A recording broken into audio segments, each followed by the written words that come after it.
Hello दोस्तों, आपका स्वागत है मेरे YouTube चैनल हीरोइक ब्लॉकबस्टर्स पे। आज हम बात करेंगे जेम्स गन द्वारा अनाउंस DCU स्लेट के बारे में, जिसे जेम्स गन ने गॉड्स एंड मॉन्स्टर्स का नाम दिया हुआ है।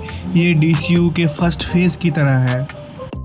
DC यूनिवर्स का नया दौर शुरू हो रहा है। जेम्स गन और पीटर सफरान ने इसे गॉड्स एंड मॉन्स्टर्स का नाम दिया है। यह स्लेट एकदम नई stories, animated show, live action TV series और फिल्मों का मिक्सचर है। आइए अब आपको DCU के सभी प्रोजेक्ट्स की जानकारी देते हैं, उसके साथ में उसकी रिलीज डेट की जानकारी भी देंगे। जेम्स गन के स्लेट की पहली प्रोजेक्ट क्रीचर कमांडोज होगी। क्रीचर कमांडोज DCU की पहली एनिमेटेड सीरीज होगी। यह एक ऐसी टीम की कहानी है जिसमें अजीबोगरीब मॉन्स्टर्स और सुपर सोल्जर्स शामिल है। सबसे दिलचस्प बात यह है कि इन एनिमेटेड किरदारों का भविष्य में लाइव एक्शन प्रोजेक्ट्स में भी देखने के चांसेस हैं। क्रीचर कमांडोज इस साल 5 दिसंबर को HBO Max पर रिलीज़ होगी, जो कि 7 एपिसोड्स की एनिमेटेड सीरीज होगी। DCU के गॉड्स एंड मॉन्स्टर्स का दूसरा प्रोजेक्ट होगा सुपरमैन।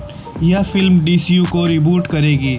सुपरमैन में हम देखेंगे क्लार्क केंट कैसे अपनी इंसानियत और सुपर हीरो पहचान के बीच संतुलन बनाने की कोशिश करता है। यह फिल्म पूरे DCU के नैरेटिव का आधार बनेगी।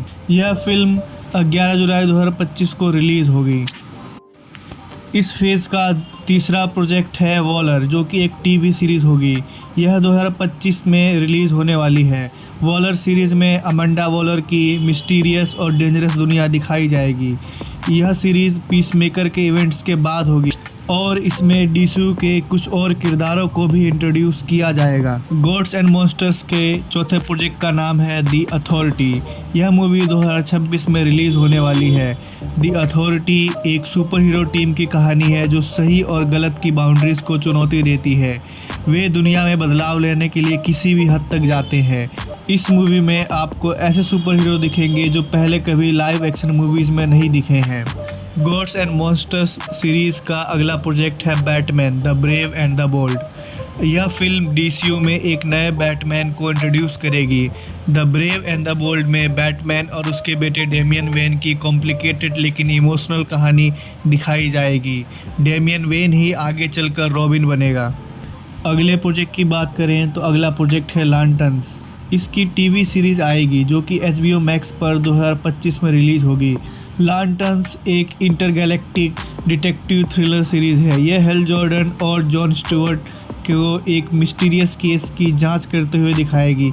यह केस DCU के भविष्य की कहानी से भी जुड़ा होगा। गॉड्स एंड मॉन्स्टर्स के अगले प्रोजेक्ट की बात करें तो अगला प्रोजेक्ट है पैराडाइज लॉस्ट। यह एक टीवी सीरीज़ होगी जो कि HBO Max पर 2025 से 2026 के बीच में रिलीज़ होगी।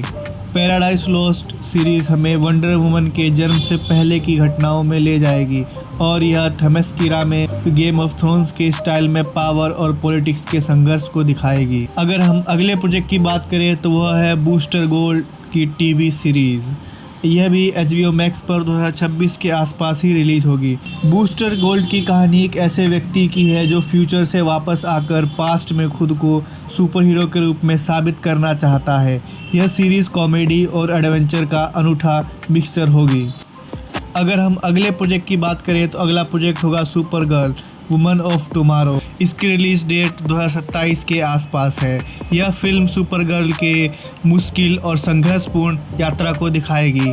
कारा जोर-एल, जो अपने भाई की तरह धरती पर शांति से नहीं पली बढ़ी है, वह ये समझने की कोशिश करती है कि उसका असली उद्देश्य क्या है। गॉड्स एंड मॉन्स्टर्स के अगले प्रोजेक्ट की बात करें तो अगला प्रोजेक्ट होगा स्वैम्प थिंग। यह भी 2026 के अंत तक रिलीज़ होने वाली है। स्वैम्प थिंग एक हॉरर फिल्म होगी। स्वैम्प थिंग मूवी इस कैरेक्टर की ओरिजिन और उसकी डार्क पावर्स के बीच में संघर्ष को इंट्रोड्यूस करेगी। यह फिल्म DCU में हॉरर और सुपरनैचुरल ताकतों को इंट्रोड्यूस करेगी। तो दोस्तों, यह है गॉड्स एंड मॉन्स्टर्स का पहला चैप्टर। यह एक ऐसा यूनिवर्स है जहां गॉड्स, मॉन्स्टर्स और इंसान एक दूसरे के खिलाफ और साथ खड़े होंगे। यह सफ़र बहुत सारी संभावनाओं और रोमांच से भरा हुआ है। तो अब यह सवाल है कि आप किस प्रोजेक्ट का सबसे ज़्यादा इंतज़ार कर रहे हैं। यह फिल्म और टीवी सीरीज और एनिमेटेड शो का मिक्सचर दर्शाता है जो डीसीयू को एक नया स्वरूप देगा। अगर आपको यह वीडियो पसंद आई है तो लाइक कीजिए, शेयर कीजिए और हाँ, सब्सक्राइब तो ज़रूर कीजिए। आप सभी लोगों का यह वीडियो देखने के लिए बहुत बहुत धन्यवाद।